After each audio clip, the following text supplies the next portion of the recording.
Welcome back to the Motivational Intelligence Podcast. I'm Sean Johnson, and today we're bringing you a great conversation that John Casey and I had with James King. So I'll give you a quick bio on James. Mr. King is the Chief Strategy Officer of NCS Multistage. He has been with NCS since 2017, following a 25-year career at Baker Hughes. Mr. King has over 31 years of experience, including 18 in various leadership positions, 3 of those years in the international arena. Over his career, he has worked in over 20 different countries and is the inventor or co-inventor on over 25 patents in the well completion field.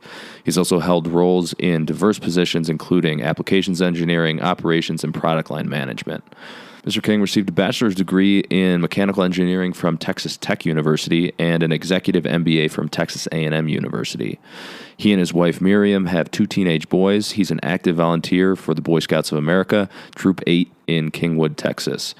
In this conversation, John Casey and I talk with James about his strategies for leading through a global pandemic, how he got his start as an inventor, the playbook his parents used to raise him, which was pretty interesting, and a whole bunch more. So without further ado, please enjoy this wide-ranging conversation with James King. The Motivational Intelligence Podcast is brought to you by 2Logical's new virtual seminar, Adapt: How to Thrive in a World of Turbulence.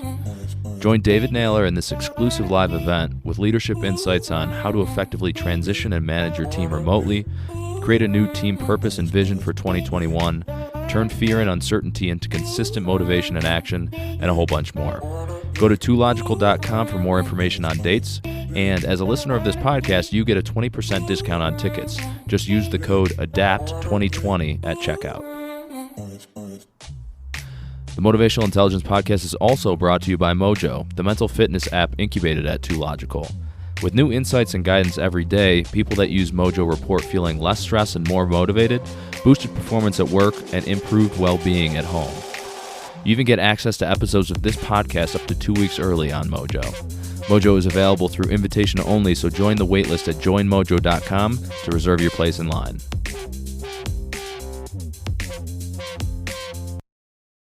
Hey everybody, it is John Casey along with Sean Johnson, and today's podcast is with a very interesting gentleman by the name of James King. He is the science teacher that you always wanted, the one that loved the subject matter, could tell stories, and it made you want to learn more about that subject. And James can actually do it with the most boring, mundane topics, but we're not going to go there today. We're going to make available to him some very rich veins of subject matter. So prepare to be regaled. James has had a very exciting career so far. It spans millions of miles. Yeah, millions. It starts in outer space, and then it comes back to Earth, and then it continues going underground. More on that journey in a minute. But James, first, you told me a story once, and I think it was about your first assignment out of the country, and I think it was down in Latin America, Peru maybe. I think it was just after you arrived in country or right before. You realized you forgot something back in Texas. What was it, and what did you do about it? I think I know exactly what you're asking, and what I left in Texas was my girlfriend. Isn't that a song? I left my girlfriend in Texas. It sounds like it'd be a song. Country Oh, song. I'm sure that there would be several country and western songs for this, but yeah, I guess you remember the story of me having an opportunity. It just popped up. They said, James, do you want to go to Peru?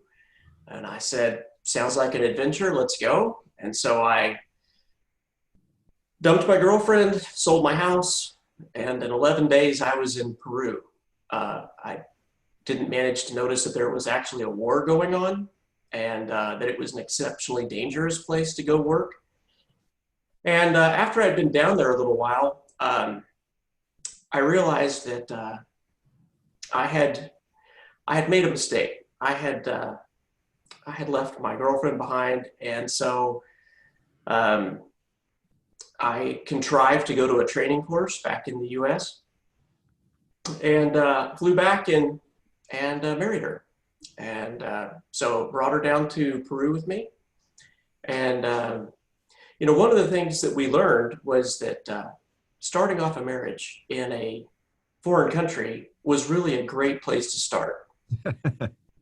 Because all the crutches that you have in your normal life are kicked away.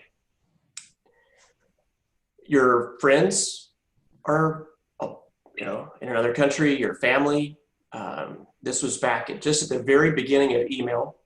And so, there's not a whole lot of not texting, telephone calling is expensive.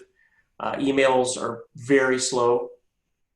If you were to send a picture, it would have crashed an email. Back in those days, it was really the end of film. It was film before just the beginning of digital with microfloppies. But so we started off down there with nothing but each other and my job. And we had a tremendous adventure. And I think that's a really healthy way to start a marriage. And I'd recommend it for anybody. Wow. That makes sense. It actually reminds me of when we were talking to Stephen Graham. He had done that trip abroad with his then girlfriend just right before they got married. Yeah, they took a walkabout for a year. Yeah, but it sounds like just you can pass that test. Yeah, right. Exactly. That's what a test. That's a point well taken. I would think, not having all of those crutches really forces you to figure that relationship out. We'd only dated for about 3 months before I left for Peru. And you actually, James, had broken it off when you got the opportunity. You kind of, shut it down and then kind of went. Is that how it went? Yes. Well, we'd only been dating for a couple of months, so it wasn't like I was throwing away some long-term relationship. I broke it off, got on an airplane and left. But then you got on an airplane, went back, and did you, go with hat in hand and say, I've made a mistake, and you might think I'm crazy, but let's get married and move to Peru with me? Well, we had talked by phone after I left, and we did have email, so we'd communicated. But really, what it boiled down to was, life becomes a lot more clear when you're in a place with that much change, that much stress. And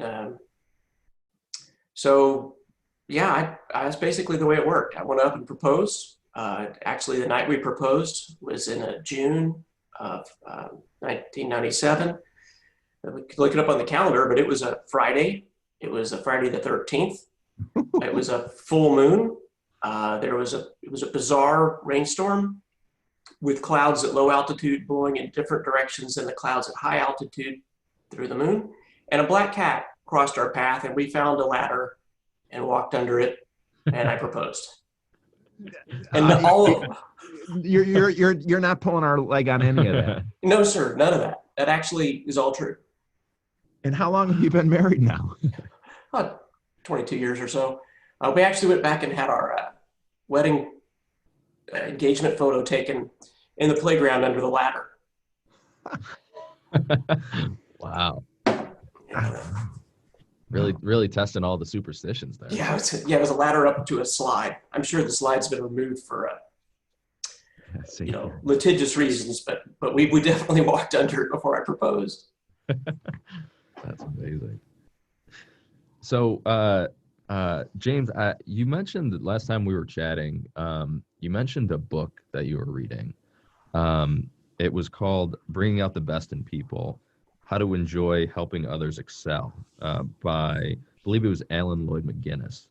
And you mentioned, the way you described it was, you said, it seems like it was the instruction manual my parents used in raising me. Can you tell us more about that book and how you feel like maybe what concepts in there were mirrored by your parents? Well, my parents, obviously grew up in a different time. My dad was they're the World War II generation. And so they had, the taste of the end of the Depression as little kids, and then the wartime. And, my dad he was the first one off the farm, and he thought, cattle ranching and farming was too much like work. So he went to college and got an engineering degree and, went into the corporate life.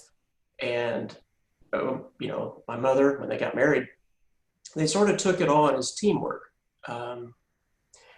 And so, in addition to raising the 3 kids, she was really his partner in his work stuff too.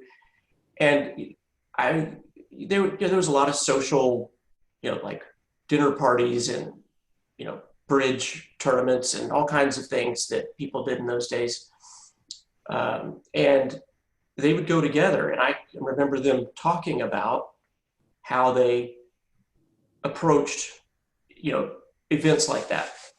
And they did the same thing at family reunions as well. And that was, to plan ahead of time what good questions there were to ask people so that you could draw out from them, what was important to them and good things that were happening in their lives. And so they would get to a party, split and go in opposite directions, circling the party, with sort of a plan in place. And then they'd get in the car on the way home and they would download to each other what they had learned from everybody else.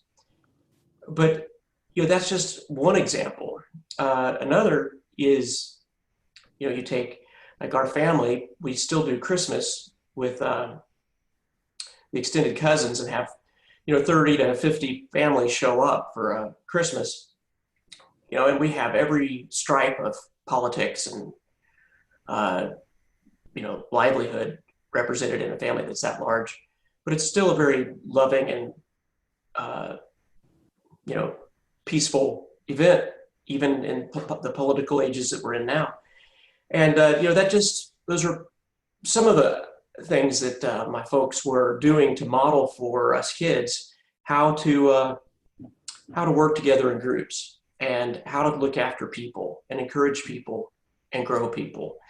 And this book, which my mother gave me just a few months back, all the pages are yellowed. It's a 40-year-old book or so. And I can just see as I go page by page, oh, this is what they were doing. And oh, this is what they were doing.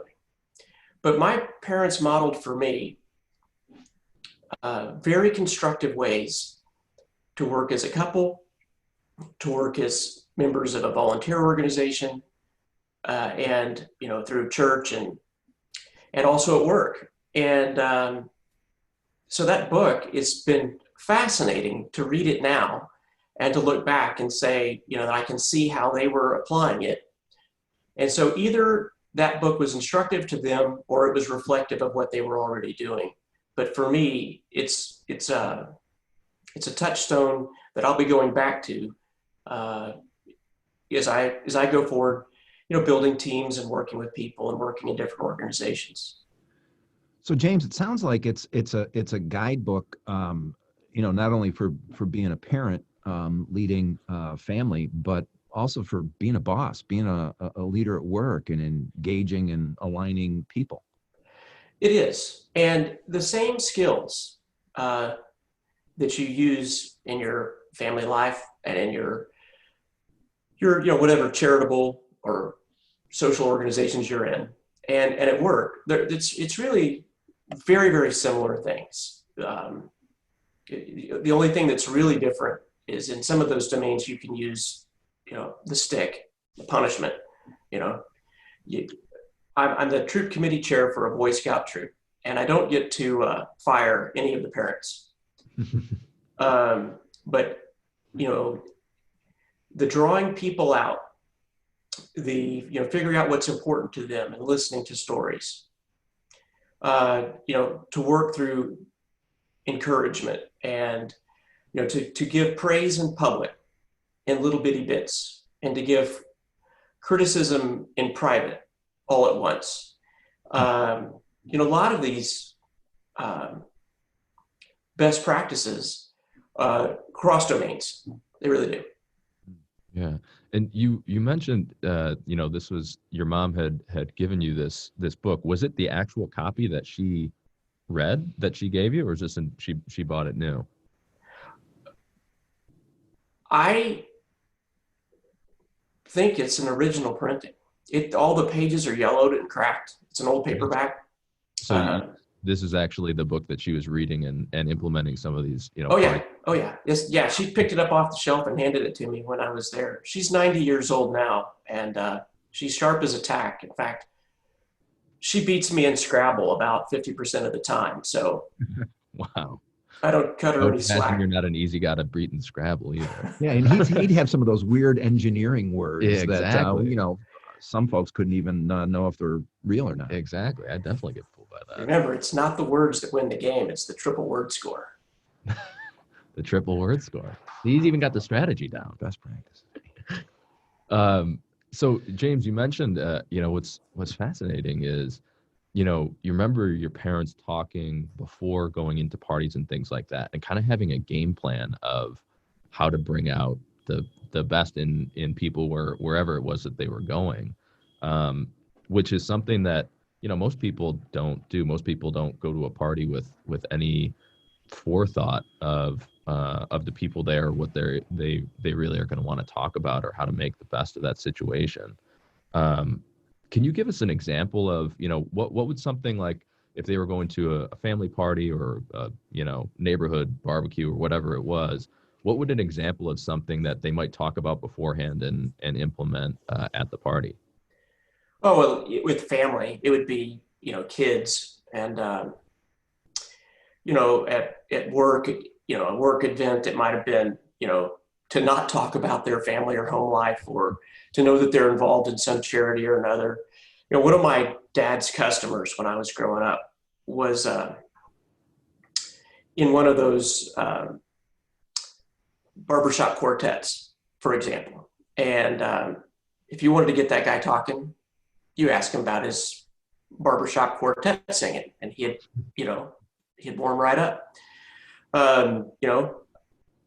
So, if you've got that in mind before you get into a conversation, you know what to ask. Because really what this is approaching every event, everything you do with intentionality. Because if you just default back, especially if you're a storyteller, or you're just going to ask random questions, you'll either end up talking about yourself too much, or you'll stumble into conversations where you really just don't want to be. And if you think about, say, the world we live in today, there are conversations you really don't want to start with some people. And thinking about that ahead of time, that game plan allows you to steer a conversation away from trouble and into a place where people will feel comfortable and open up. Yeah, definitely. Wow. Yeah, I love that that what you said about intentionality. I think that's so true. Most people are just, they're winging it. They're reactive. But to approach things with intentionality is so much more powerful. I want to transition a little bit. You're an admitted car guy, and you'd mentioned something that at an early age you felt like you could improve the Ford Mustang. So what kind of made you feel that way? And I guess broader, what kind of drew you to cars and mechanics? And why didn't Lee Iacocca reach out to you as a young boy in the question. 60s? Oh my God. Well, back in those days, the freedom of turning, 16 or something and getting a car was a transformational life step. As I look at my own kids and the kids of my friends and family, it's obvious that that sense of escapism and freedom generally now comes from a computer screen. But in these days, we didn't have, if you wanted to play video games, you had to drop quarters, lots of them, into machines. And I started off riding go-karts. I had inherited my brother's go-kart, and,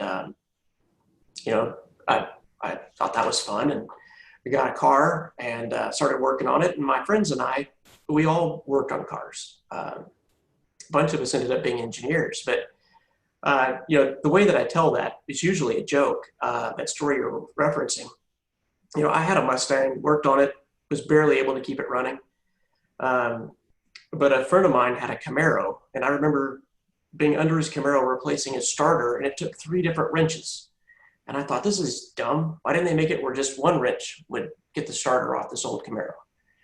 And, I went to school and I got an engineering degree, and only there at the end of the engineering degree did I realize that if I wanted to work for Ford, I would have to live in Michigan.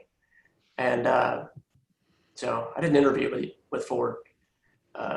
Too cold for a Texas guy like yourself? Yeah, as a young person, if you don't want to leave your friends and your family and all that change, it's big enough change just to go to work, or to, take up a career.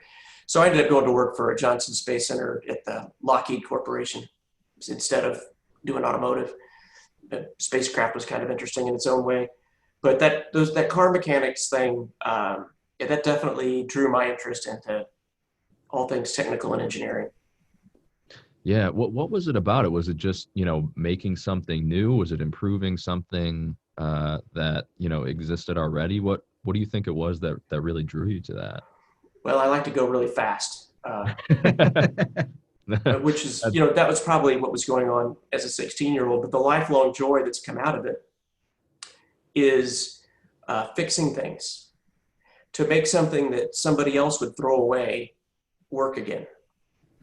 And this hasn't gone away. I just, last weekend, got a 1946 Jeep to run for the first time in 20 years. I got it from a guy down the road and tore the engine apart. And wow. It should have been melted down a long time ago. But I'm teaching my son to drive a stick shift on a Jeep that's 74 years old. Wow. That's cool. There was between another gearhead friend of mine and I, he bet me that I couldn't get it running, which is probably why it's running now. He knows how to push the buttons, get the competitive juices flowing. But when we have a challenge like this between he and I, because I've known him for, since college, we have a standard bet. And if you watch the movie Trading Places, that's $1. So he bet me $1. I couldn't make that Jeep run once I'd figured out the block had 6 cracks in it. Wow. So, you mentioned kind of your interest in cars and mechanics, and but there was another thing that from an early age seemed to have a big influence on you, which was the Scouts. I think you mentioned you come from a family of 10 Eagle Scouts, and so how was that kind of influential for you as a young man? And it seems like it's something that you've stayed involved with. Well, my dad, back in the 1940s, Scouts would have only been 30 years old back then, pretty young organization. But my dad was an Eagle Scout, and in the 60s, he started a Boy Scout troop in our neighborhood where I grew up, and my brother was just turning 11 at that time. And so my brother was an Eagle Scout, and I followed in those footsteps later. And the way it's worked out, like you say, there's 10 Eagle Scouts in the family. Of course, my sister married an Eagle Scout, and his dad had been an Eagle Scout. So, there's several of these men that have passed on. But the next generation, my son, one of my sons is an Eagle Scout. The other's almost there. My brother has 3 Eagle Scout sons, and my sister has an Eagle Scout son. So you add all those up, you get a bunch of Eagle Scouts. And it's if you want to get your picture on Grandma's fridge, you have to get an Eagle Scout, because she has picture after picture through the years of all these boys, her sons and grandsons, at their Eagle ceremonies on the refrigerator door. And so some of those pictures, the early ones, my dad and my brother-in-law and his dad will be in the picture. And as you move along, my sons come in as little babies, and those older men, they come out of the picture. And so we've done that. Now my older son, he got his Eagle a year and a half ago, and he's quite a humorist in his acceptance speech. He said that he was Eagle Scout number 10, and he knew that if he did not get his Eagle Scout, he would be the family would love him just a little bit less. But that's the thing about Scouts, is that there's no other activity I can see that affords young people as much opportunity to grow and to experience new things as Scouts does.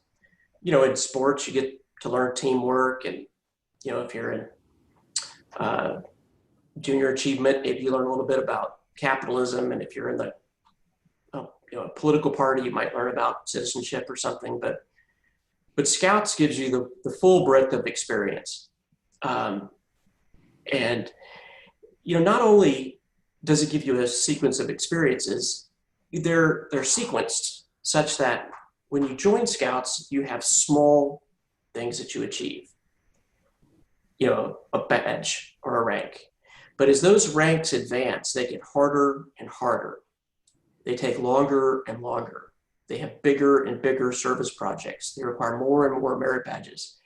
Because, as you get older, as the boys grow older, they need to have that larger challenge. But the whole thing, the Eagle Scout, is so big that it is impossible as an 11-year-old to imagine accomplishing the whole thing. But you break it up into pieces. Those are the ranks. You break that up into pieces. That's the merit badges. And it teaches a young person how to tackle an impossibly large task by breaking it up in pieces. And with increasing responsibility across those years also. You take, for example, we have one camp out each year where we call it Scout Skills Camp Out. It's the boys' first camp out when they're first enter the troop and they're 11 years old. And they go learn how to make a fire, tie a knot, set up a tent. Well, the next year, they'll be the one teaching the new scout to light a fire, tie a knot, set up a tent. And in the third year, they'll be managing the boys that are teaching the first year scouts. And then by the time that they're done, the third or fourth year, they're running that entire camp out. And so they have gotten to learn each of the steps and work their way up. In fact, what we're teaching those boys, how we teach them to light a fire, how you teach them to set up a tent, how you teach them to run a small group, how you learn to teach a large group, are exactly the skills that we use at work and teach at work. The teaching method for scouts is called the EDGE method, EDGE, to explain, demonstrate, guide. And so those steps are exactly what you're doing when you're teaching a new employee to do their job and to grow. So, Scouts teaches skills, it teaches how to teach skills, it teaches citizenship and how to be a good citizen, and it teaches leadership. And, one of the keys to leadership is followership. And you get, a leadership position, and then you have been the follower, and now you're the leader. But after your turn is done, the next 6 months, you're back being a regular scout, and you have to be a follower again. And then you understand what it's like to be the leader and then to be the follower. And those skills, I don't know where else we have in our society that in such a structured and effective way teaches people how to be effective citizens and employees and employers. Yeah. Well, what do you remember about your experience in the Scouts when you were young and kind of coming up through the ranks? Yeah, especially, when it was in relation to some of those levels that you had to reach or merit badges you had to achieve. Obviously, butterflies in the stomach or not believing that you were up to the challenge ahead of you and then breaking through some of those barriers. That has to, teach you a few things too. Well, one jumped straight to the top, one memory, and it could never happen today. But back in 1982 or 1983, this was still possible. Dads and moms, but mostly at those days, it was just dads, would come and be with the scouts at summer camp. And summer camp was, you'd leave on a Sunday, you come back on a Saturday, and you do merit badges and activities for the Monday through Friday. And dads would come and stay the whole time, or if they had work commitments, they'd just take the beginning of the week or the end of the week. But back then, I had made it to be senior patrol leader. So I was the head boy. And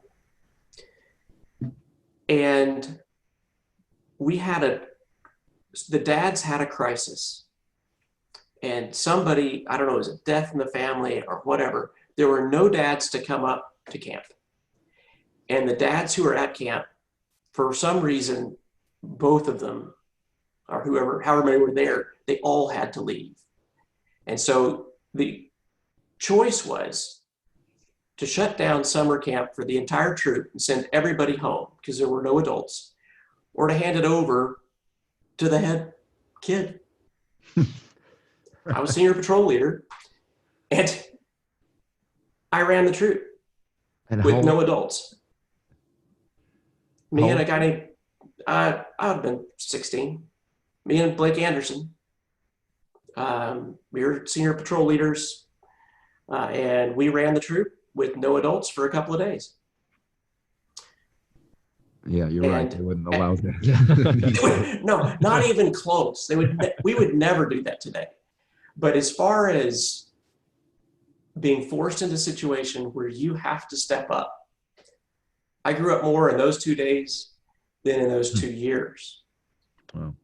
And at the closing campfire, they gave us coffee mugs. All right, this is a Boy Scout coffee mug. And I'm like, what am I going to do with a coffee mug? So I probably came home and threw it away or used it to hold pencils for a while or something.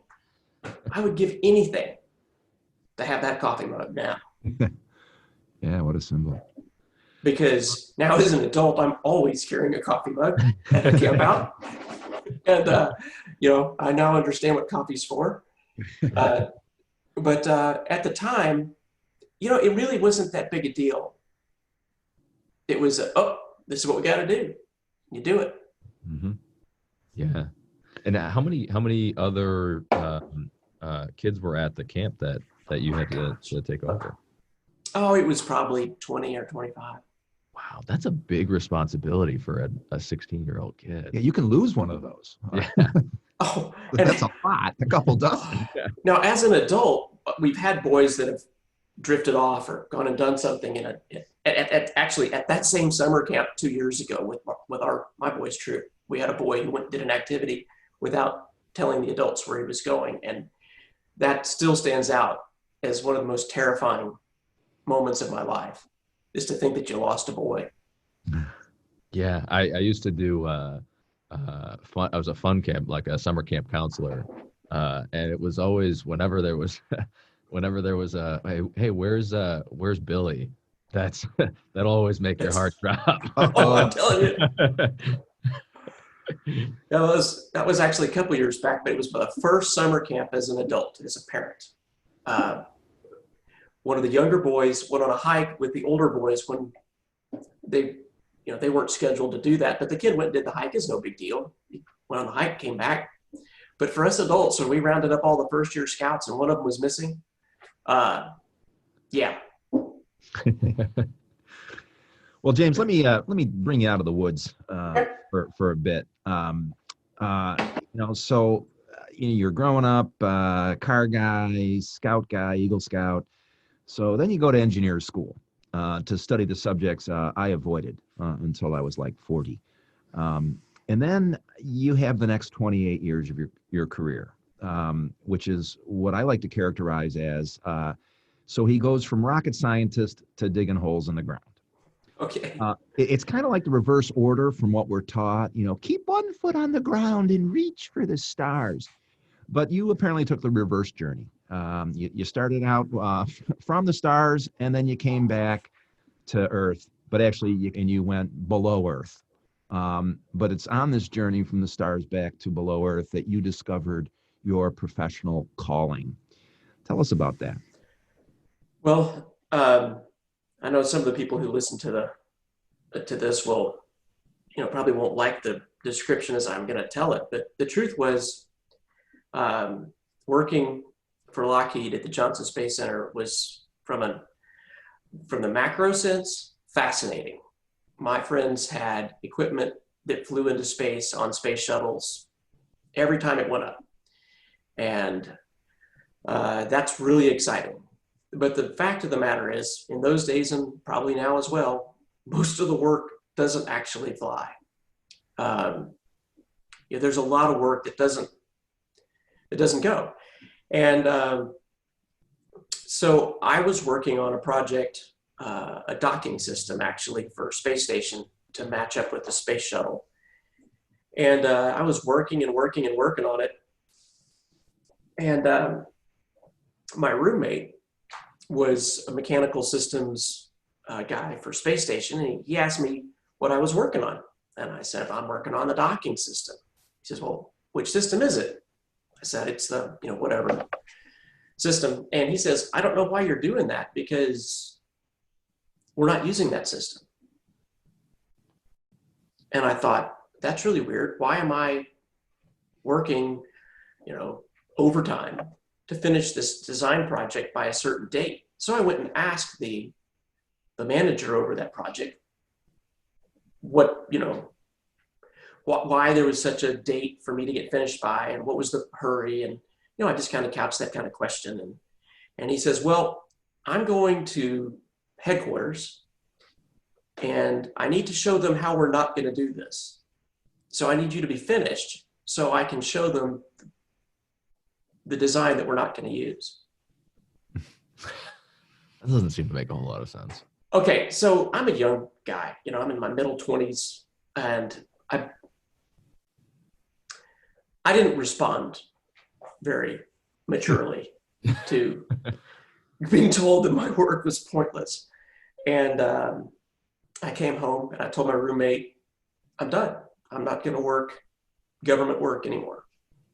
And he's basically said, yeah, right. You're a passionate guy and you'll get over it and whatever. But no, I started looking for another job in Houston, and you don't have to look very far from wherever you are to find an energy company. And so I went to work for Baker Oil Tools, and I left the government contracting world very happily. So then, I went to work for Baker and worked there a few years. And, the thing that happened there was, instead of working hundreds or thousands of people on a project, you have one or two. And if it works or doesn't work, it's your fault. It's your reward if you get it. And if it works, you're rewarded, the industry rewards your company, and everything advances. And that began to take hold. But really, when I went out in training and I was out on a drilling rig and I ran my first equipment in the well by myself and got the ticket signed by the customer, and I saw what that was worth, work began to take on a very different meaning. It wasn't just like high school or college making a grade or working for the government making things that nobody's going to use. All of a sudden, I realized that what I was doing was going to feed the families in the company, the guys in manufacturing, the guys in engineering, everybody else who worked there. They're all going to get to feed their families because we're making and selling good products, better products. And, the constructive spiral upwards that comes directly out of capitalism and competition became very, very real to me. And once that took hold, boy, it's been a long time. It was a long time ago, and it definitely changed direction and purpose. You said something that really impacted me, and it was about impact, the impact an employee can have. You started to realize as a young man that you could have an impact on the company. And then that would lead to the company having an impact on the industry. And then, of course, the impact that the industry has on the world. And you just saw all those connections happen. Yeah, I didn't see it happen all at once. It was one piece at a time. It's the higher you get on the hill, the further the horizon is away. And so, my work being meaningful to me as a person, and then that job and seeing how my work was meaningful to the people around me. And then it was over years later, you begin to really realize the meaning of, your job within your industry, within the world. And, the energy business raises people out of poverty. If we weren't, but before there was oil, there was coal and burning wood or dung. And, it's, you really see how the world works and how things work and how energy underlies all of that. Not just, gasoline for our cars, but, the plastic in the MRI machine, or, the clothes on your back, or, the fact that there's a paved road to a school. And in some of the countries I worked in, there weren't paved roads, practically weren't schools. And with that level of development coming up out of squalor and subsistence life is enabled by energy and energy companies. And it's such an unfortunate thing to be in a world where, an almost Orwellian world, where the people who work to create the energy that raises people out of poverty and provides the literal energy for the entirety of the civilization are demonized by people who don't understand, I would say, hardly anything. But at the end of the day, what we do is tremendously important for the society and the civilization. And it's, of course, there'll be times that cause it all to change and be something else next. But certainly one can think of burning dung, wood, coal, oil, natural gas, to some other energy in the future, like geothermal or nuclear, that would be next. But we certainly wouldn't have gotten our society and civilization to where it is without petroleum. Yeah, no doubt. And I do believe, I agree with you that most folks don't understand the whole picture of it. And I'm still amazed, living in New York State, and one of the highest taxed states in the nation. If you take the federal and state taxes out of a gallon of gasoline, you're talking way under $2 to get it from underground, through a pipeline and then refined and then transported to the gas station. You're talking about less than a couple of dollars for a gallon of gas. And, people willingly, without complaint, pay that much for a gallon of water that they get at the gas station, and that's only if it's on sale, because otherwise it's $2.99. So, what the industry has done, and I believe, most of the folks I've met in the energy business care about the environment, love the outdoors, like you do.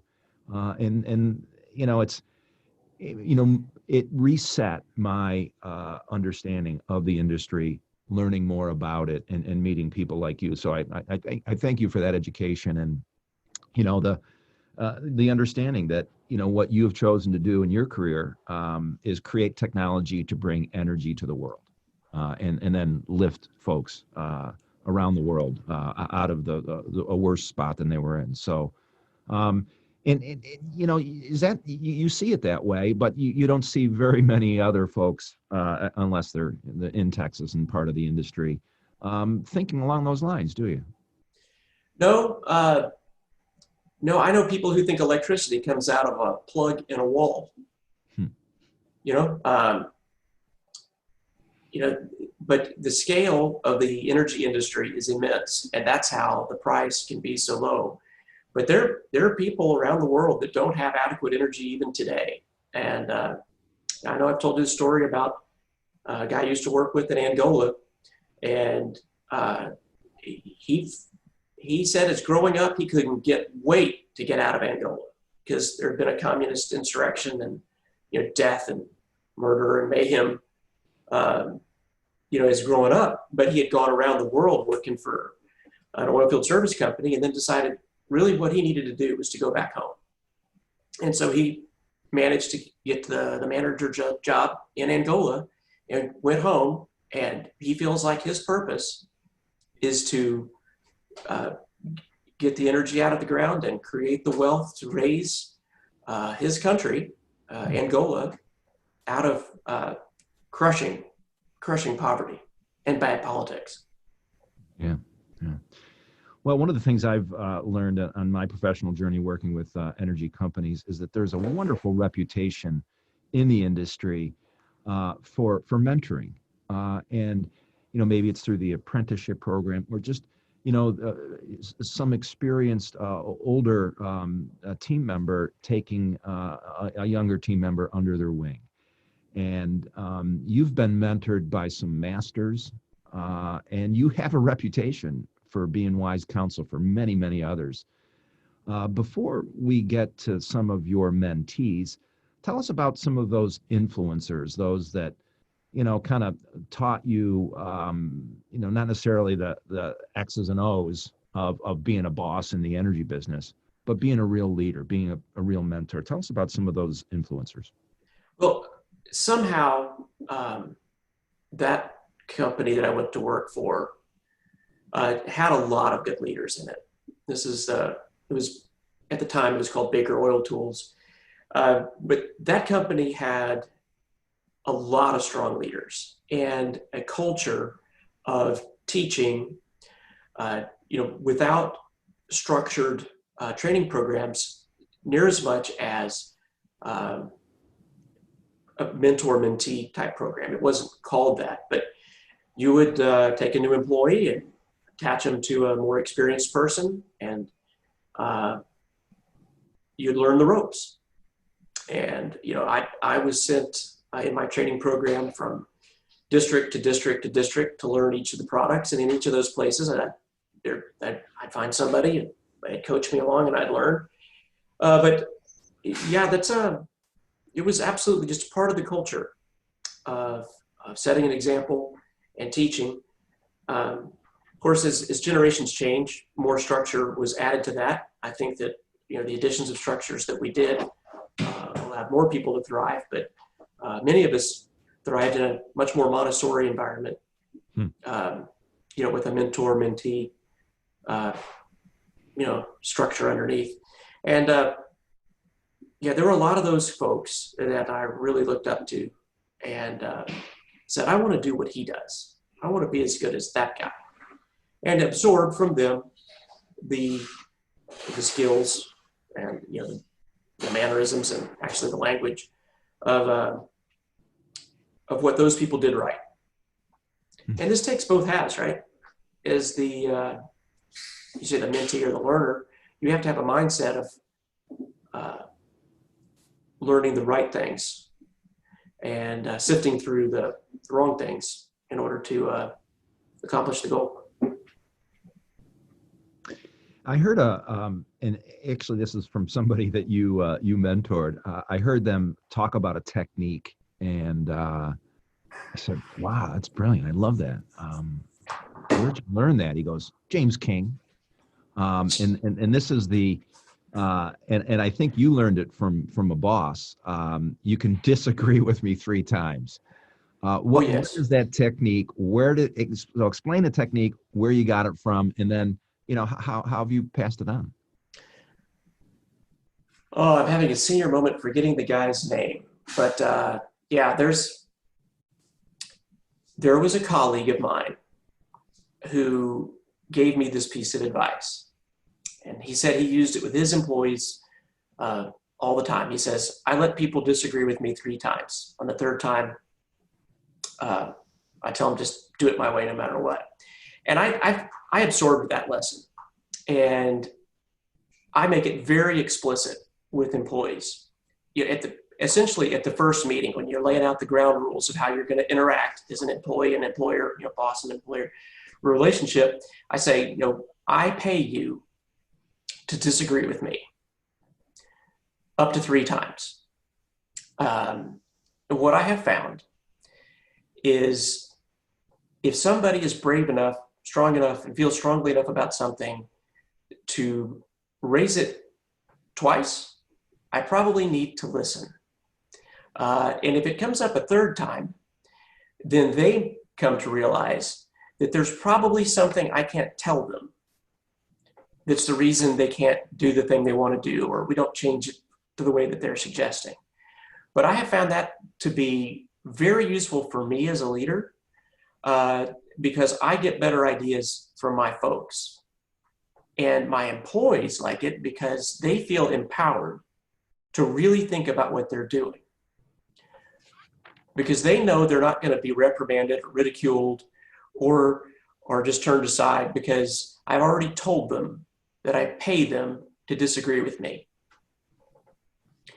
And if I have a yes person working for me, I work very diligently to get that out of them, because, like I say, I'm paying them to disagree with me. And up to 3 times means that I'm forced to listen and they're forced to construct their ideas in the best way possible. So yeah, that's absolutely a rule I live by. It's very useful. It seems like such a great balance of, making sure you're getting all the brains in the game, all the ideas, all the feedback that you need.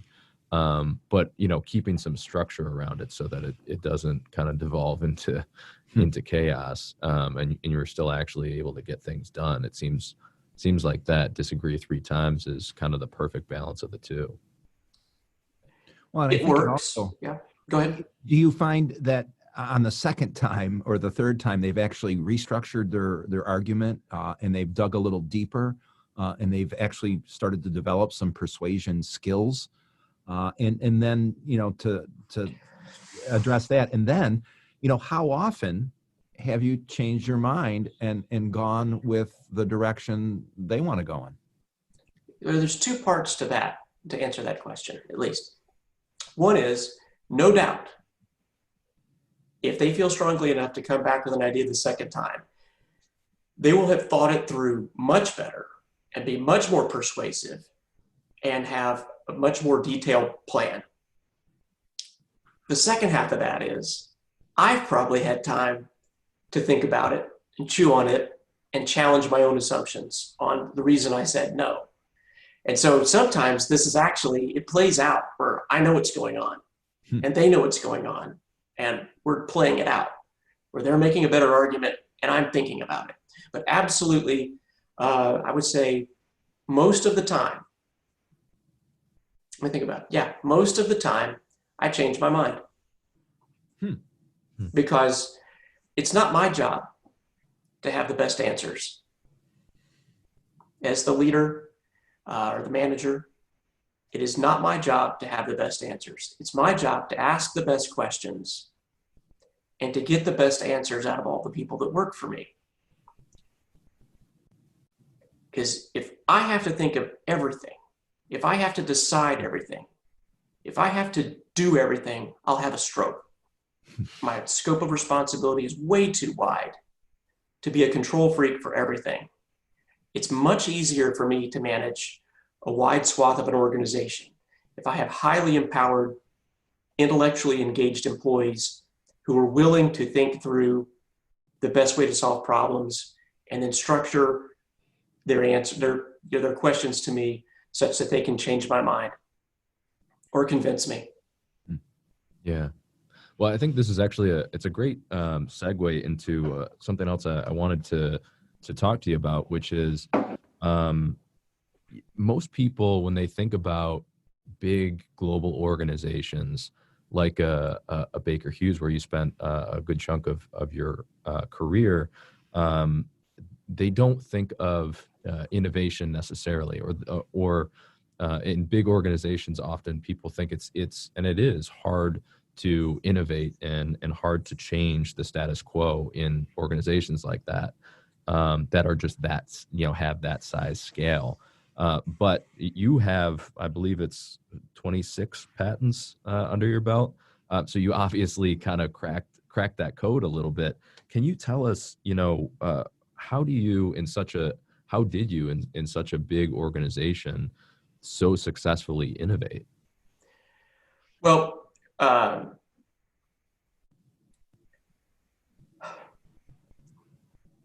there's a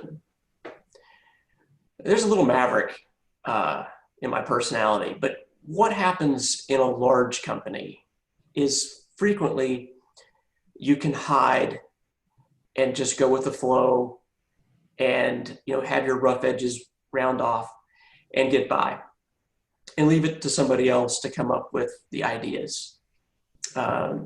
Machiavelli states that there's nothing more dangerous than to be the person trying to institute a new order of things. But what I found and what made me quite successful in that entrepreneur realm was that I saw opportunities to do things in a different way. And I was given enough autonomy to do them. But I could have gotten into so much political trouble that it wouldn't have been successful, especially if I had tried to do things in secret. And I don't know where this actually comes from in my background, but the idea of trying to use subterfuge and hide things and do things on the QT, as they would say, that really wasn't in my DNA. And so what I did when making changes, big changes in a company, is I got permission and made changes, but I did it in a way that was completely transparent. So when I was working with other groups that might not have appreciated or liked what I was up to, I did it anyway, but I didn't do anything in secret.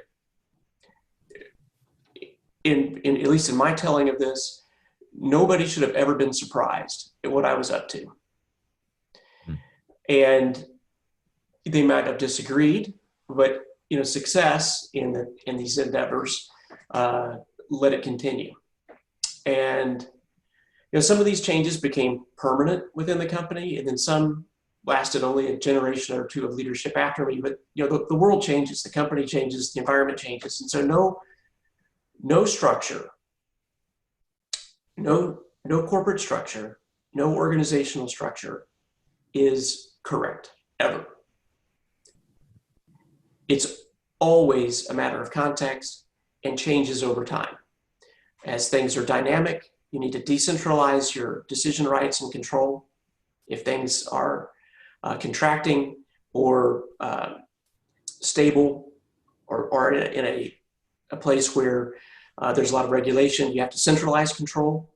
But that centralization question ties directly, assignment of decision rights.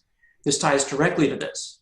When you go out and do something different in a company, to not do any of it in secret and to do all of it transparently, then no one questions your motives. And even if they disagree, it's professional. And it doesn't cause interpersonal friction or as many political battles. Yeah, I think that's such a great point about when you are transparent about it, nobody questions your motives. Because I think anytime people feel like somebody's doing something in secret, they always feel like there's an agenda there. But putting it out kind of, I guess, takes that objection off the table. It does. And it builds trust. Yeah. That in the future, maybe you're working with somebody who you had a disagreement with. You had a disagreement and there was conflict, but you were upfront and honest about it and transparent. And then in the future, maybe you agree on something. Well, that person doesn't all of a sudden think, oh, he agrees with me, and it's still, there's an agenda behind it. The transparency transcends agreement and disagreement, both.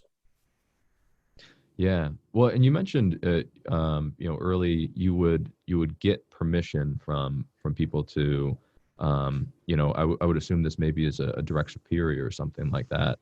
if there was a change that you wanted to make. Is that accurate?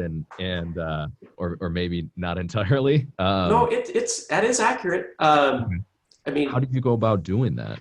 To make going to somebody and actually getting them to sign off on a change you wanted to make.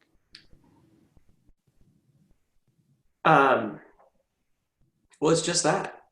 If I had a plan for how to do something in a different way, I put the ideas down on paper. I crafted a script of how I would say it, and I would roll it over, the sales pitch essentially, dozens of times. And I would wait for that moment where it's the right time to pop the question, so to speak, but to say, hey, look, there's a different way we can solve this problem. I can get it done if you let me do it like this. And certainly there were times when I was given permission to do things, and if it hadn't worked out, my boss would not have taken the fall. But would take the credit when it worked out. But it's amazing what you can get done when nobody cares who gets the credit. Yeah. Yeah, that's a great point. Well, and I think I love the line that you said that I can get it done if you let me do it this way. Oh yeah. That's a really powerful line to somebody, because at the end of the day, they want it, whatever it is, they want to get it done. And so, if there's enough of that trust and you're being transparent about it, I would think that earns you a little bit more leeway. Well, and James, you were surrounded by some pretty good young talent that didn't know what they couldn't do, and I think that dream team, as you once called it, that you were leading, you collected a whole bunch of patents, and you got your picture in the annual report with that team you were on, that small team that moved such big needles.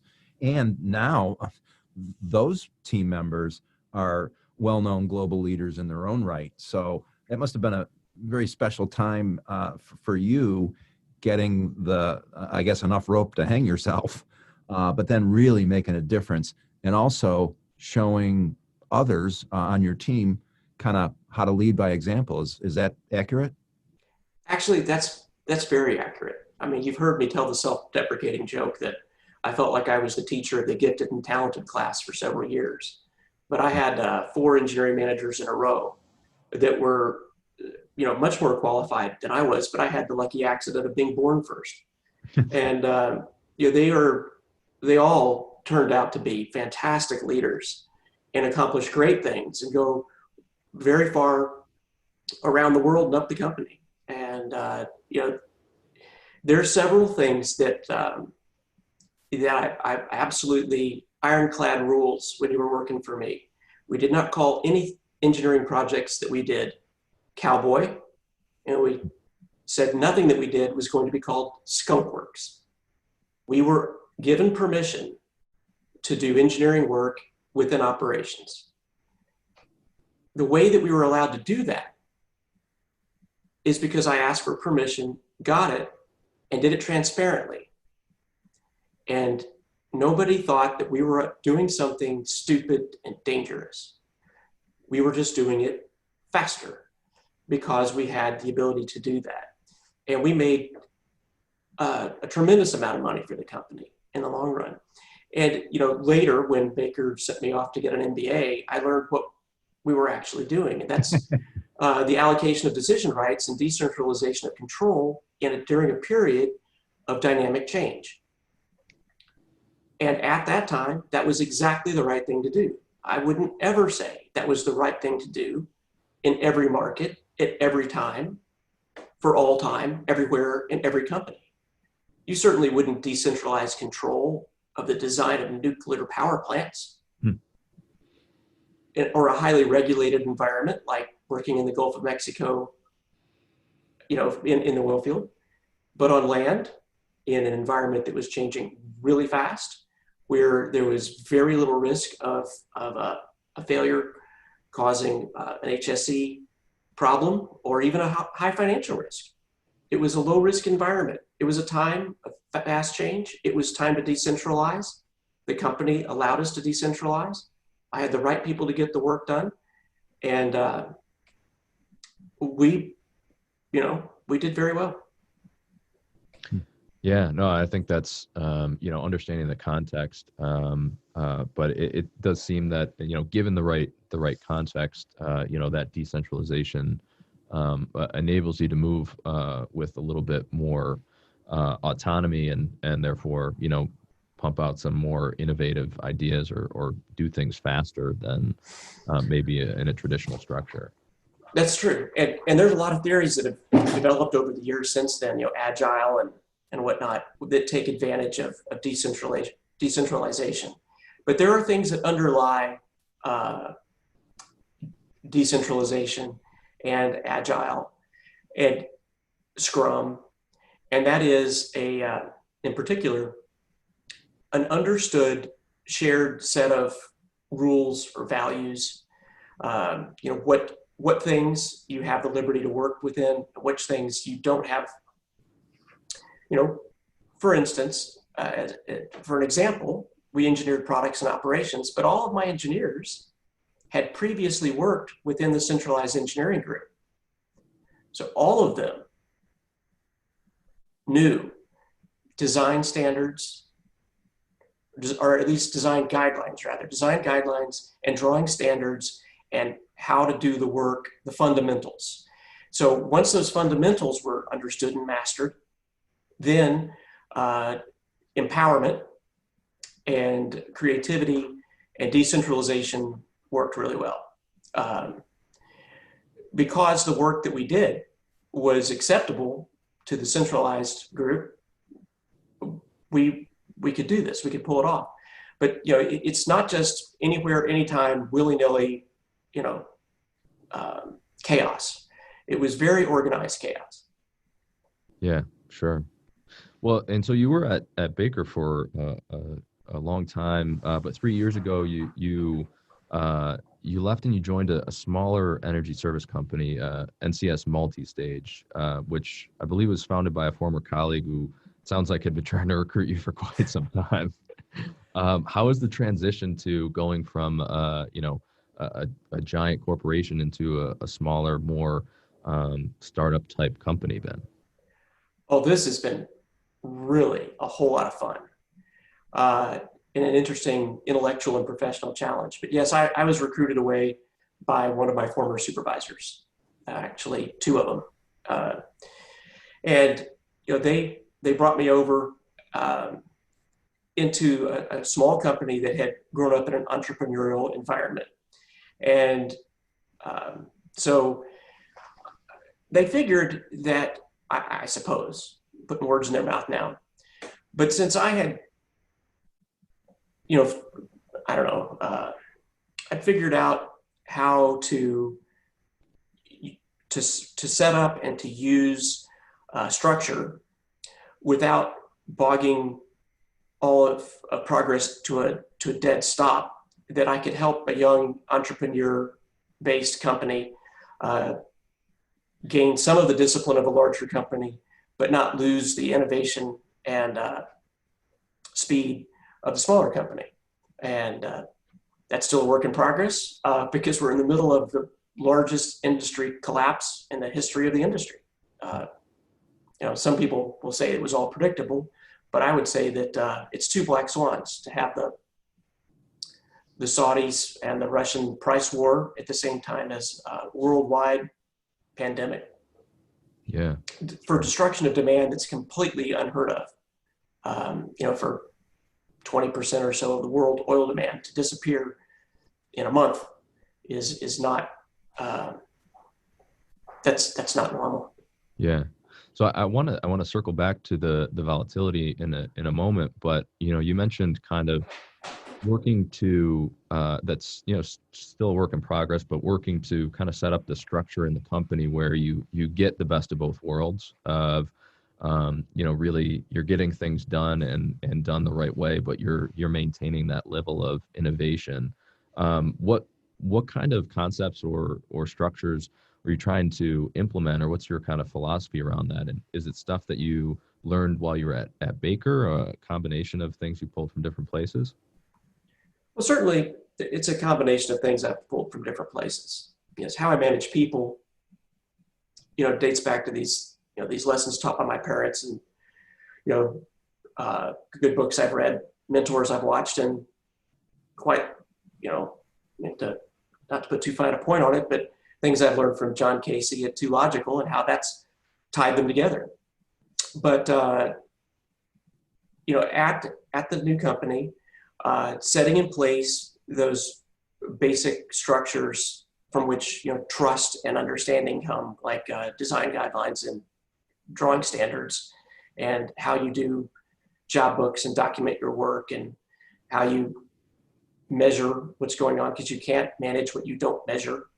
And, teaching the discipline that one of the most important things, I might say the most important thing, is not knowing which projects to start.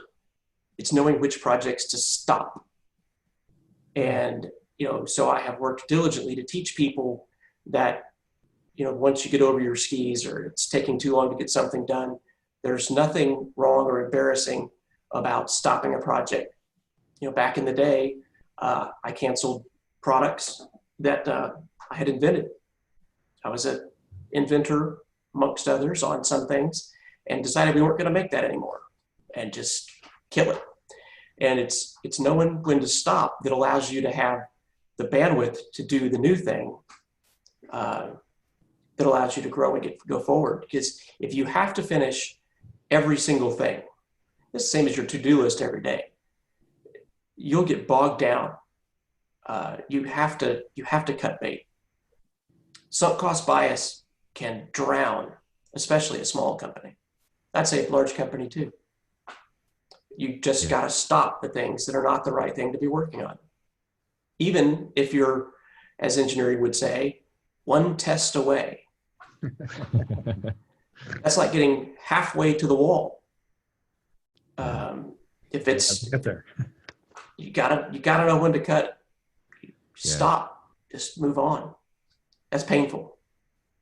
Yeah, no, and I think that's such a good point, and something that I think is often not talked about enough. But Steve Jobs, I think, had the famous saying that you have to say no to 1,000 things in order to say yes to one and make something great. And I think that's such a great point with really picking your battles so that you have the bandwidth to do what it is that you decide is the important stuff. Do it really well, as opposed to trying to do everything and probably neither not finish it all or do a mediocre job of it.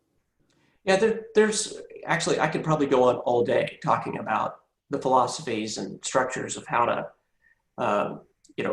bring an entrepreneurial to continue the entrepreneurial part without getting hung up, and how to manage this. But knowing when to stop, knowing which things to choose, those are very important mental structures to put in place. Yeah. When you talked about, you mentioned something earlier, just with the huge downturn that the industry is going for, and oil and gas is, the energy business is legendary for volatility, and obviously going through a huge downturn right now. How do you prepare yourself, and how do you prepare your people for an industry that kind of has that volatility, or even just leading them through something like this big of a downturn right now? Well, there's multiple components to answering your question. One piece of that is, how do you decide how you're going to size your company? How much are you going to cut down, and which product lines to close, or just to mothball, or to just make smaller? Those decisions are very, very difficult. And I think that those are different depending on the financial condition of the company and how long you expect the downturn to be. But one framework from the company's perspective is, you can think about what to cut, or who to cut in particular. That's one framework. Another framework is to say, all right, this trough in the business is going to last so long. Who do I want to have to build it back up with? And it actually leads you to a very different place if you're thinking about what to cut down to instead of what do I need to build up from. And so what we've had to do to a company that's overexposed to North American operations is think about who do you want on the team when you're building it up after this happens, after we're through this. And this is a small company with really tight relationships and very good people. We didn't release bad people, bad employees. It's been traumatic, and I could count the low performers really on one hand. Out of everything that we've done, count the low performers on one hand. But we had to get down to a certain size, and then you decide that size and you decide what you're going to build up from.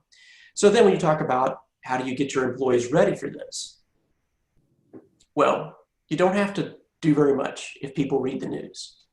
Everybody knows there's a pandemic and a price war and an oversupply. But I did work diligently to help everyone to understand there were difficult days. We would be making difficult decisions. And we do everything we can, to transition people with dignity. But it's terribly difficult. Then the next step after that, and this was a learning on my part, it's just never happened during a downturn in my previous life where it was all done in person. This time it's done over the telephone. So the next day I get on the phone and call through the organization to the survivors. And that ended up helping me emotionally to get through what is really the worst part of a leadership position in a career. But it also helps those that are receiving that call. And so I found it to be a very healing and healthy thing, what you do after the cut is over. And talking to the folks about, I'm going to miss the people who are gone too. It wasn't anybody's doing. We are the victims of the circumstances, but how we respond to it and what we're going to do are decisions that we make. We're going to be able to build the company back, and I wanted you on this team as we build it back in the future. Yeah, we've always believed it's easy to lead when times are good. As a matter of fact, almost anybody can do it. It's when times are difficult and uncertain that real leadership really needs to happen. And we've all met brilliant scientists and great subject matter experts, never reach their professional full potential because they never figure out how to engage a team, how to communicate even difficult stuff, how to bring out the best in others. You've accomplished both of those things, James, being a scientist, subject matter expert, but also a people leader. Have you put a conscious focus on straddling that line? And has that focus shifted to, the leading people versus managing stuff? Has that shifted as you've moved up the food chain in your own career? Yeah, that's absolutely true. And, there's a title of a book. It's not actually a very good book, but it's a great title of What Got You Here Won't Get You There. And what I found is the things that bring you joy in, say, any given role are the things that you're going to have to hand off when you go find the new joys of the new role.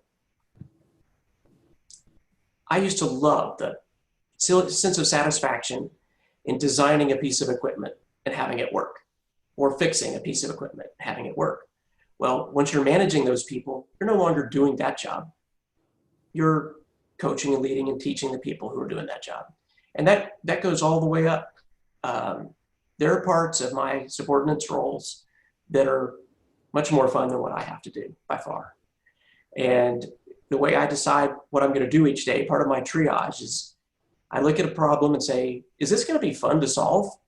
And if it's going to be fun, that's the thing I have to hand off. And you do laugh, and I say it in a joking fashion, but that's absolutely a conscious decision each day of, solving this problem will be easy, it'll be fun, it'll be rewarding. I'll give it to so-and-so and have them do it. And that's just part of that. Now, but as far as, different pieces of different roles, absolutely. Much more of my time is spent in people managing and people leading than in the mechanics of doing things as you move from as individual contributor to manager to leader. I think that answers your question, though. Yeah, no, it does. And another thing that you've done during the pandemic with the lockdown and all is that you made a decision early on to start calling people that you had relationships with. Maybe you hadn't caught up with them in years or even decades, but you put a hard target focus on making a certain number of calls, reaching out to people, some of those folks that you'd had to lay off, but also people that you worked with 10, 15, 20 years ago. And, it was the right thing to do to check in and see how people are doing and just to say, hey, I'm thinking about you. I care. Hope you're well. That's hard to do for a lot of people. It makes them feel uncomfortable. What if I interrupt them? What if they, don't want the call, blah, blah, blah. But you just blew through all of that and started making a lot of phone calls to a lot of people. What did you learn doing that? And I guess about how many calls you can make, how many relationships you've had, how many people you can touch and lift. What did you resolve or conclude while doing this? Well, it wasn't my idea. It was the idea of a guy named Chris Watson, who's our sales manager in Canada. And he was specifically talking to people with sales roles. How do you manage doing a sales job during a time of quarantine? But I took that and said, well, if that's a good plan for them, it's a good plan for me too. And so I, for a long time, kept a list actually, because you can't manage what you don't measure, and made a certain number of calls every day. Now, some of those were work calls. So obviously you're making a certain number of meaningful contacts during a day with your employees and your supervisors, your colleagues. But, if you raise that bar a little bit, I started to reach out to family, to friends, to people I hadn't seen in a long time, to an old list of contacts. And, so having a target, it wasn't hitting the target that was important. It's just knowing it was there encouraged me to make one more contact a day, one more call a day. And, with intent to make a contact, to see how people were doing, see how they were responding to the COVID lockdown. And what I found was that many people were really isolated. Not just, but let's see, how would you say this? People who didn't have a really good network once they were not going to work. So single people, shut-ins. I also found that entrepreneurs that had their businesses essentially destroyed, damaged, or at least changed dramatically.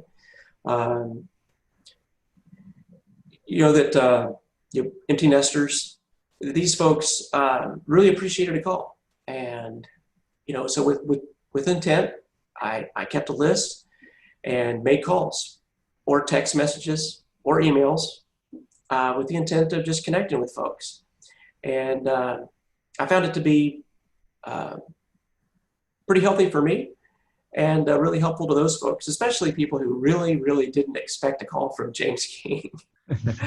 And, is there something wrong? Do you need something? He said, no, I'm just calling to check in because it's a weird time for everybody. And I just want to know how you're doing. And, but more than those folks that I talk to, however many several hundred people that's been, is that many of those folks, I told them what I was doing. I'm making a bunch of calls. It's thinking about you. You're on. It's not because I'm ticking off a list. It's just I'm calling you. And a lot of those people turned around and did it themselves. They made a point of reaching out to more folks and not retreating into a hermit status during COVID. And so I think most of that, I got it from somebody and I passed it along to somebody else. And I think it helped a whole lot of folks along the way. I'm sure it did. And, just the gesture would do it, I think, for most. But then when you actually back it up with all your insight and wisdom and your own leadership journey, you have a lot to share, and you can help elevate people. I saw you last, James, in Calgary in March of 2020. And I learned when I joined you and your team there that you and your wife and two sons along with you in Calgary. You're obviously based in Houston, and that's where you live. But this was March of 2020, and the wife and kids, you were going to do a little skiing after your business. But you and the family actually traveled from Houston to Calgary in a very interesting manner that didn't go with the original plan. What the heck happened, and why did you do what you did and then repeat it on the return trip? Tell us about that. It's kind of embarrassing, but the fact is that my son is a minor, and his passport had expired. So I checked with, the Canadian government, what's actually required to cross the border. And it said proof of citizenship and proof of birth is all that's required to get across the border into Canada. So despite the fact that I've show a passport, I travel international, I have for years, a lot, we made a go for it because it was too late to get a passport when we figured this out. And what is required to get across the border into Canada is not what's required to get on a United Airlines flight into Canada. And so what I imagine is going on there is they do not want to be responsible for somebody stuck on the outside of immigration in another country. So they won't let you on a plane without a real life passport. And so we couldn't get on the plane. We got our luggage back off. And I said, I guess we'll do something else for vacation, for spring break. And my wife says, well, let's drive. I said, it's like a 24-hour drive. And, one son says, well, at least we're together as a family. And the other son says, no, Dad, let's drive. Let's go. Let's do it. Let's do this. And I'm like, you people are crazy. So we loaded our luggage into the pickup truck because we were already packed, and we went to the house and we threw peanut butter, bread, sandwich meat, mayonnaise into a cooler, and we started driving. From Houston to Calgary, it's what, 3,000 miles? I mean, that's not a short road trip. The whole road trip, I think, was 3,600 miles. Oh, okay. So there and back. There and back. But certainly it is the longest commute to the Canadian Tech Center I think anybody's done. But we drove. The best moment of the trip was this really wonderful, charming, friendly border guard at Canada who let us in because I was not excited about turning around to North Dakota and driving all the way back to Texas. But it's true. What you need around at the border. Oh, I know. It's so funny because I explained the problem. We have these passports. They expired a few weeks ago. He says, have you renounced your citizenship? So they're my sons in the backseat are like, no. And he's like, okay, welcome to Canada. You got any guns in the truck? I said, no. He goes, but you're from Texas, right?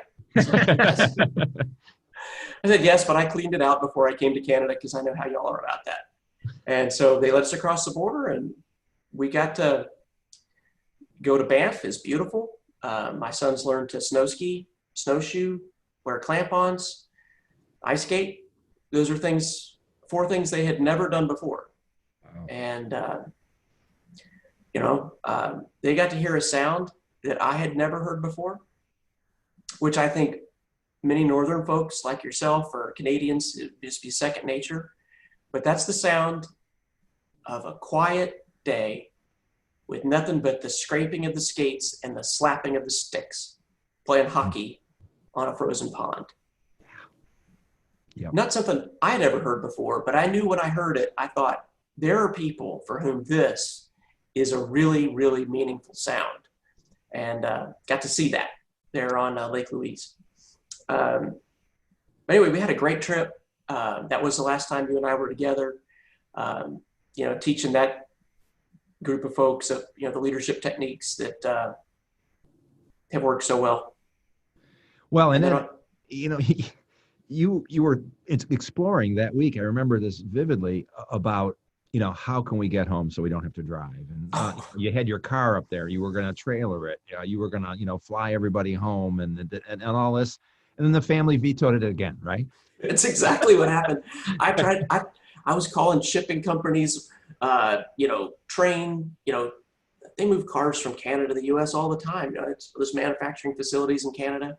But at the end of the day, that everybody wanted to ride in the car together again. We're listening to books on tape, playing games. And we got snowed in. There was a blizzard, whiteout conditions in Shelby, Montana. So we got stuck for about 36 hours in a hotel. Don't have snow tires on my truck. So it was quite frightening, actually. But, got to watch The Princess Bride, the best movie ever. You could just remind us when the kids were small. And we drove all the way back to Texas. And the day we got back was the day that we shut our office down and quarantined. So but it was a wonderful time of family, because with teenagers, being in the same house is not being together. And being in the same car is not always together, but we made it that way. Yeah. Wow. I've shared that example with others, and they're always amazed that you voted to return together in the same enclosed space. As we begin to conclude, my last thing that I wanted to ask you, James, is that, there's a lot of interesting folks that guys like you and I have crossed paths with, and they seem to know a little bit about a lot of different things. But James, you're one of those rare people who know a lot about a lot of things. Why are you so curious? Why do you, ever since the beginning, it seems to have been on a path to really seek and share knowledge? Well, some of that was probably taught by parents in a household where learning and education were important. But there's another component along the way where conscious decisions were made to change the way that I did things. One of which is I was not a particularly good student in school. And once I was out and working, I had the revelation that I was up against those people who had beaten me in school. And I had to figure out a different way. And so finding the roles that I could use a wide set of skills on, but also what was I going to do differently to level the playing field against people who had proven themselves a better student than I was. And I remember I made conscious decision that I was no longer going to watch, say, sports on TV. And there'll be people listening to this podcast who that's the most shocking and unimaginable thing ever. Go do the math. Go do the math on the number of days, hours, days, weeks, a year can be consumed watching somebody else have fun. Or, TV. how many hours are you spending being amused? And so I took those times, the time that would have been idle, and I put it to productive use. And I've done that for decade after decade after decade. And it adds up. Yeah, well, I would imagine the compound interest on that time over a lifetime is that's a lot. I have a cousin who keeps a record of the books she reads every year, and so at Christmas, it's kind of a competition. Okay, yeah, there we go. Because you can't manage what you don't measure. So just keep a record of all the books you've read, and you do that for a decade or two. And I don't read that many. I'm not anything like John. I probably, a good year is 20. And, but if you start knocking out 20 books a year, or even 10, you do that for a decade or two, all of a sudden you've got a lot of books. And, there's companies like the Teaching Company, which puts college courses on audio and video. And you can check those out from the library now, so it doesn't cost you anything. Back in the day, I had expressed an interest in one of their courses, and my wife says over the dinner table, well, how much would a master's degree cost? I'm like, oh, I guess that means I have carte blanche to go get teaching courses. And hundreds and hundreds and hundreds of dollars later, I probably owned at one point, 20 or 25 of those courses from the Teaching Company, which I donated to the library once they were available on Audible and at the library. So, but that, like you say, the compound interest of using the time that you could have spent idle pays off in the long run. Yeah, absolutely. Well, James, I want to be respectful of your time, but before we wrap up, I just had one final question. If there's one thing that you wanted people to remember or take away from this conversation, what would that be?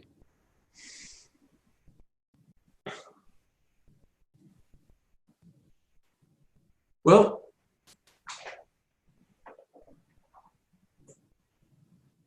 I think, if I just reflect back on the conversation we've had, it's approaching life with intentionality. And to, those interactions you go into each day, the decisions you make, how you spend your time, that isn't a random thing done just with emotional thinking each day. That you decide what you're going to do with your life, and you do it with intentionality. Yeah. Don't react, be intentional. I think that's such a great way to wrap our conversation, and a great thing for us to keep in mind. Well, James, thank you so much for taking the time to wrap with John and I. I know I immensely enjoyed the conversation, and by the look on John's face, I know he did too. So thank you again for spending the time with us. Really appreciate it. Thank you, James. Yes, sir. The Motivational Intelligence Podcast is brought to you by 2Logical's new virtual seminar, Adapt: How to Thrive in a World of Turbulence. Join David Naylor in this exclusive live event with leadership insights on how to effectively transition and manage your team remotely, create a new team purpose and vision for 2021, turn fear and uncertainty into consistent motivation and action, and a whole bunch more. Go to 2logical.com for more information on dates. And as a listener of this podcast, you get a 20% discount on tickets. Just use the code ADAPT2020 at checkout. The Motivational Intelligence Podcast is also brought to you by Mojo, the mental fitness app incubated at 2Logical. With new insights and guidance every day, people that use Mojo report feeling less stressed and more motivated, boosted performance at work, and improved well-being at home. You even get access to episodes of this podcast up to 2 weeks early on Mojo. Mojo is available through invitation only, so join the waitlist at joinmojo.com to reserve your place in line.